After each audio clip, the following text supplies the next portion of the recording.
నమస్కారం సార్. నమస్తే అమ్మా. సార్, కాంపిటేటివ్ ఎగ్జామ్‌కి ప్రిపేర్ అయ్యే స్టూడెంట్స్‌కి ఒకటి పెద్ద డౌట్ ఏదైనా ఉంటుందంటే ప్రిపరేషన్ ఎలా స్టార్ట్ చేయాలి?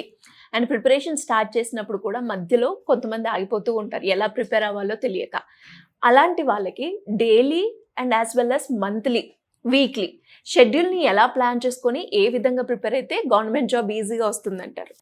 ఇప్పుడు యాక్చువల్గా మనకి ఈ పిల్లలతో ఉన్నటువంటి అంటే ఇంతకుముందు నుంచి చదువుకొస్తున్నటువంటి విధానంలో చదివితే ఇక్కడ సక్సెస్ చూడలేము మనం. కారణం ఏంటంటే అకాడమిక్స్ వేరు, కాంపిటేటివ్ ఎగ్జామ్ వేరు.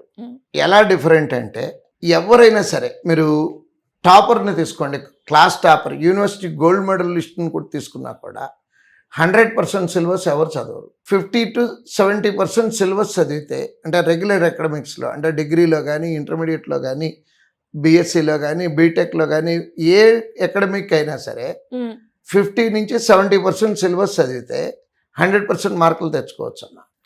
ఆ మైండ్ సెట్ నుంచి ఫస్ట్ బయటికి రావాలి. అంటే యూజువల్గా పిల్లలు ఇంపార్టెంట్ క్వశ్చన్లు ప్రిపేర్ అవుతూ ఉంటారు, అది ఇక్కడ కుదరదు. ఎందుకనంటే ఎవ్రీ చాప్టర్ ఈజ్ ఇంపార్టెంట్. అంటే ఇంపార్టెంట్ అంటే యూజువల్గా మీనింగ్ ఏంటంటే అమ్మ, ఎక్కువ క్వశ్చన్లు వచ్చేటటువంటి చాప్టర్ ఇంపార్టెంట్ చాప్టర్ కింద కన్సిడర్ చేస్తాం చిన్నప్పటి నుంచి, మీరు చదువుకున్నప్పుడైనా మేము చదువుకున్నప్పుడైనా. కానీ ఇక్కడ ఎక్కువ క్వశ్చన్లు తక్కువ క్వశ్చన్లు ఉండవమ్మా. ప్రతి చాప్టర్ నుంచి ఒక క్వశ్చన్ 2 క్వశ్చన్లు వస్తాయి.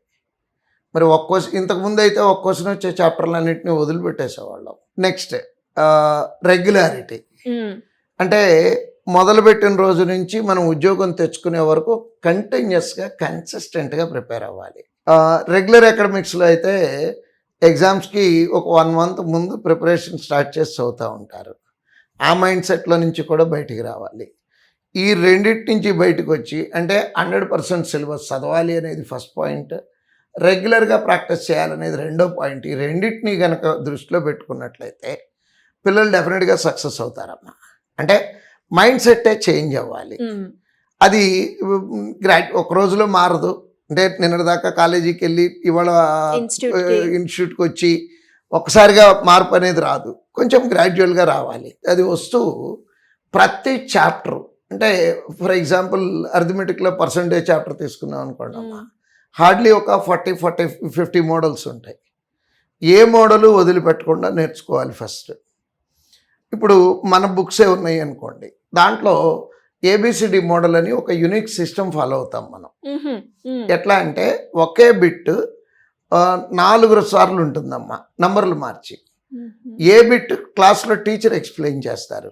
అంటే ఫర్ ఎగ్జాంపుల్కి చెప్తున్నాను, 10 రూపాయలకు కొన్నాను, 15 రూపాయలకి అమ్మాను, ఎంత ప్రాఫిట్ వచ్చింది అంటే 5 రూపీస్. ఇది ఎగ్జాంపుల్గా చెప్తున్నాము, ఇంత చిన్న క్వశ్చన్లు ఉండవు. అయితే ఇంకో నెక్స్ట్ కింద క్వశ్చన్లో ఏముంటుందంటే బిలో 20 రూపాయలకు కొన్నాము, 30 రూపాయలకి అమ్మాము, ఎంత లాభం. అంటే నేర్చుకున్న దాన్ని నంబర్లు మార్చి ప్రాక్టీస్ చేయటం అమ్మ. ఇది ప్రిపరేషన్లో ఫస్ట్ ఫేజ్. ముందు చాప్టర్లో థరో అవ్వాలి, అంటే సబ్జెక్ట్ నేర్చుకోవాలి. అక్కడ సబ్జెక్ట్ నేర్చుకుంటే ఏం జరుగుతుందంటే అమ్మ, ఏ క్వశ్చన్ వచ్చినా ఎస్ ఇది ఆల్రెడీ నేను చేసిందే ఆ ఫీల్ వస్తే 1-2 క్వశ్చన్లు ఎక్కువ చేయగలుగుతాము. అంతేగాని ఈ క్వశ్చన్ నేను ఇంతకుముందు ఎప్పుడు చూడలేదు, అది అక్కడ స్పీడ్ తగ్గిపోతుందమ్మా. సో ఈ వీక్లో కానీ మంత్లో కానీ అంటే సిలబస్ జరిగేటప్పుడు ఆ క్లాస్లో ఆ చాప్టర్ వినాలి. అదే రోజున మళ్ళీ చెప్తున్నాను, ఆన్ ద సేమ్ డే 10 లెక్కలు అయితే 30 లెక్కలు వాడికి చేయటానికి ఇంటి దగ్గర చేయటానికి ఉంటాయి, ఇమీడియట్గా చేయాలి. అంటే క్లాసులో వినేటప్పుడు అర్థమైందా అని అడుగుతాం, అర్థమైందండి అంటారు. అర్థం అవటానికి మీనింగ్ స్టూడెంట్ పర్సెప్షన్లో వేరమ్మా, మా పర్సెప్షన్లో వేరు. ఎట్లా అర్థం అవటం అంటే కంఫర్టబుల్గా ఉన్నాడో లేదో చూసుకుంటాడు, ఇట్లా ఓకే రైట్ అర్థమైంది అనుకుంటాడు. బట్ మా అర్థం అవటం మీనింగ్ వేరమ్మా. అదేంటంటే తిరిగి చేయగలిగితే, నంబర్లు మార్చి వచ్చినా కూడా తిరిగి చేయగలిగితే వాడికి అర్థమైనట్టు. సో ఆ రేంజ్లో రావాలి అంటే ప్రాక్టీస్ ఎక్కువ కావాలమ్మా. ఎందుకు ఇప్పుడు నేను 34 years నుంచి టీచ్ చేస్తున్నాను. ఒక 15 రోజులు కనుక నేను కంటిన్యూస్గా క్లాసులు తీసుకోకపోతే నా స్పీడ్ తగ్గిపోతుందమ్మా. 34 ఏళ్ళ నుంచి చెప్తానే ఉన్నానమ్మా, ప్రతిరోజు క్లాస్కి వెళ్తున్నాను. కంటిన్యూస్గా 15 days పోతే మళ్ళీ జాగ్రత్తగా ప్రిపేర్ అయ్యి క్లాస్కి వెళ్తానమ్మా. సో ఇంత ఎక్స్పీరియన్స్ ఉన్న మాకే ఈ పరిస్థితి ఉన్నప్పుడు పిల్లోడు ఒక రోజు కనుక మిస్ అయితే అది కాస్ట్లీ మిస్ అవుతుంది. నెక్స్ట్ ఈ రీజనింగ్, అర్థమెటిక్, ఇంగ్లీష్ సబ్జెక్టులు ఈ విధంగా ప్రిపేర్ అవ్వాలి. ఇది క్లాస్లో వినటం, విన్నది విన్నట్టుగా ఇంటికి వెళ్ళాక ప్రాక్టీస్ చేయటం. సిలబస్ మనకి హార్డ్లీ ఒక 3.5 months, మ్యాక్సిమం 4 months లోపు కంప్లీట్ అవుతుంది. అంటే ఈ 4 నెలలు అయ్యేలోపు మొత్తం సిలబస్ రివిజన్ కూడా అయిపోవాలమ్మా. రివిజన్ అంటే ఎట్లా అంటే ఏ రోజు ఆ రోజు చేసేసారు కదమ్మా, నెక్స్ట్ వీక్ ఒక చాప్టర్ అయింది అనుకుందాము, ఆ వీకెండ్లో కూర్చొని చాప్టర్ మొత్తం మళ్ళీ ఇంకొకసారి చేయాలి. మంత్ అయ్యేటప్పటికి ప్రతి సబ్జెక్ట్లోనూ 4 to 5 చాప్టర్స్ అవుతాయి. మంత్ ఎండ్లో 4 to 5 చాప్టర్స్ చేయాలి. అంటే ఈ రకంగా చేస్తే నంబర్ ఆఫ్ టైమ్స్ అవుతుందమ్మా. అంటే వారం తర్వాత గుర్తుంది నాకు, ఈ వీక్లో అయిపోయిన చాప్టర్ బాగానే చేయగలిగామా, ఓకే 1 week వరకు నాకు మెమరైజ్ చేయగలుగుతున్నాను. నెక్స్ట్ మంత్ ఎండ్లో చేశాడు, am I able to memorize all the questions, లేదు 2 questions తక్కువ మెమరైజ్ అయినాయి అనుకోండి, మళ్ళీ ఇంకొకసారి ఆ చాప్టర్ చేయటం. అంటే 4 రోజుల పాటు నిలబడాల నాకు మెమరీలో, ఎందుకంటే ఎగ్జామ్ 4 రోజుల లోపు ఉండదు కదమ్మా, అట్లీస్ట్ 4-5 months ఉంటుంది టైం. సో అలా మనల్ని మనం చెక్ చేసుకోవాలి. అంటే ఎంతకాలం గుర్తుంటుంది నాకు, మళ్ళీ 1 month తర్వాత చేసాము, ఈసారి 2 months తర్వాత ఒకసారి ఆ చాప్టర్ చేసి చూసుకోవాలి. ఓకే 2 months కూడా బాగానే ఉంది, 4 months కూడా బాగానే ఉంది, గుడ్. ఇలా ఆ 3 సబ్జెక్టులు ప్రిపేర్ అవటం. నెక్స్ట్ పిల్లలందరూ చేసే తప్పు ఏంటంటే అమ్మ, కరెంట్ అఫైర్స్ ప్రిలిమ్ క్వాలిఫై అయిన తర్వాత మెయిన్స్ టైంలో కూర్చొని ఒక వారం రోజులు కూర్చొని చదివేయచ్చు, అవదమ్మా. అది ఎవ్రీ వీక్ ఆ వీక్లో జరిగినటువంటి కరెంట్ అఫైర్స్ మొత్తము ఏదో ఒక సోర్స్లో నుంచి, అంటే ఇప్పుడు మన దగ్గర అనుకోండి ఎవ్రీ సండే క్లాస్ పెడతాము, ఆ వీక్లో జరిగినవి మొత్తం కవర్ చేస్తాము ఒక 3 hours. Okay, every week weekend every Sunday morning 6:30 నుంచి 9:30 వరకు కరెంట్ అఫైర్స్ కంపల్సరీ అమ్మా. దేనికైనా సెలవు ఇస్తామేమో కానీ ఇప్పుడు మొన్న మహాశివరాత్రి ఏమైనా ఆపుతాం కానీ కరెంట్ అఫైర్స్ క్లాస్ ఆపం. ఎందుకు ఆపము అంటే ఇప్పుడు ఈ వీక్ దాపామనుకోండి, నెక్స్ట్ సండే నేను 2 వారాలు చెప్పాలి, వారం చెప్తా, ఎందుకంటే స్కిప్ చేయడానికి అవకాశం ఉండదు. ఎందుకంటే పొరపాటున పిల్లడు అదృష్టం బాగోక మా అదృష్టం బాగోక మనం వదిలేసిన వారంలో నుంచి 2 బిట్లు పడినాయి అనుకోండి అమ్మా, జీవితాలు తారుమారైపోతాయి. అవునవును.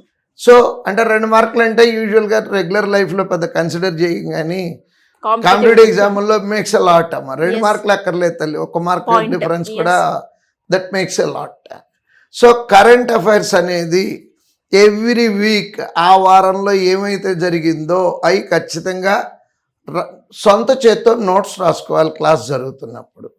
అంతేగాని క్లాస్కి వెళ్లకుండా ఆడెవడో రాసిన నోట్స్ని వాడికి అర్థమయ్యేటట్టు రాసుకుంటాడు, అది మీకు అర్థం కావాలని ఏం లేదు.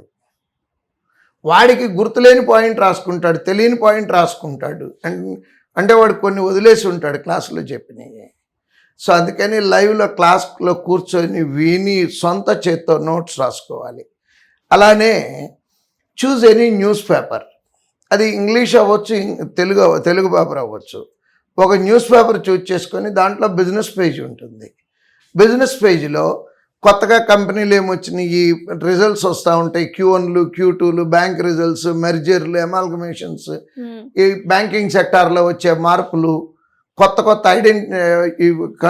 కొత్త వస్తువులు కనుగొంటే అట్లాంటి ఇవన్నీ కూడా వాళ్ళు కంటిన్యూస్గా సొంతగా నోట్స్ రాసుకోవాలమ్మా కరెంట్ అఫైర్స్కి. దానికి అస్సలు షార్ట్ కట్ లేదు, విత్ ఓన్ హ్యాండ్స్ రాసుకోవాలి. అలా రాసుకుంటేనే కరెంట్ అఫైర్స్లో సక్సెస్ అవ్వగలుగుతాము. వీటితో పాటు ఇది సిలబస్ ప్రిపేర్ అయ్యే విధానం. దీంతోపాటు మనం రాయబోయే ఎగ్జామ్ ఏదైతే ఉంటుందో ప్రతి ఎగ్జామ్కి కనీసం 40 to 50 మాక్ టెస్టులు రాయాలి. ఎందుకు రాయాలి? ఏ ఎగ్జామ్ అయితే అదే రాయాలమ్మా. క్రికెట్ ఆడాలంటే క్రికెట్ బ్యాట్ పట్టుకొని ఆడాలి, టెన్నిస్ బ్యాట్ పట్టుకొని క్రికెట్ ఆడకూడదు కదా.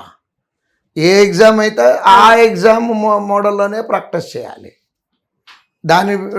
దాంట్లో ఇచ్చే స్టాండర్డ్స్ వేరు, దాని స్ట్రాటజీ వేరు, దీని స్ట్రాటజీ వేరు. ఇవన్నీ దృష్టిలో పెట్టుకొని పిల్లలు ఈ రకంగా కనుక ప్రిపేర్ అయితే 6 నెలల నుంచి 9 నెలలు లేదా మ్యాక్సిమం 1 year లోపు ఉద్యోగం సంపాదించుకోవచ్చు అమ్మా. సో ప్రిపరేషన్ ప్లాన్ అనేది ఇలా ప్లాన్ చేసుకుంటే వాళ్ళు క్రాక్ చేయడానికి ఈజీగా ఉంటుంది. ఎస్. ఎలా సార్ వీటికి సంబంధించి అండ్ అలాగే శ్రీధర్ సిసిలో కోర్సులో జాయిన్ అవ్వాలి అనుకునే వాళ్ళు ఎవరైనా కూడా ఇన్ఫర్మేషన్ తెలుసుకోవాలి అంటే ఏ విధంగా మిమ్మల్ని అప్రోచ్ చేయ ఛాన్స్ కింద స్క్రోల్ అవుతున్నటువంటి నెంబర్కి కాల్ చేస్తే డెఫినెట్గా దానికి సంబంధించినటువంటి ఇన్ఫర్మేషన్ మొత్తం ప్రొవైడ్ చేస్తాం. Thank you sir, thank you so much.